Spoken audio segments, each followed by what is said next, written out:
చిన్నతనంలో ఎక్కువ వరంగల్ కోటలోనే ఆడుకునే వాళ్ళం. కానీ అప్పుడు నేను చూసినటువంటి వరంగల్ కోటకు ఇప్పుడున్న దానికి ఏం పోలిక కానీ సంబంధం కానీ లేదు. ఓకే. కొన్ని చదరపు మైళ్ళ విస్తీర్ణంలో ఉండేది వరంగల్ కోట. మరి పాలిష్ చేసిన నల్లటి సుందరమైన నల్ల రాళ్లతో చేసినటువంటి నంది విగ్రహాలు ఆ రోజుల్లో 120 కంటే ఎక్కువ ఉండేవి.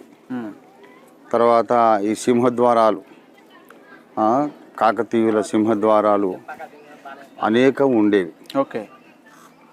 ఏమో నంది విగ్రహాల మీద ఎక్కి బోర్లా పడుకొని ఆడుకునేవాళ్ళు. అక్కడ పక్కన మహారాణులు అంతఃపుర కాంతలు స్నానం చేసే కొలను ఉండేది. ఓకే. మట్టి కోట, రాతి కోట, ఇట్లా చాలా కోటలు ఉండేవి.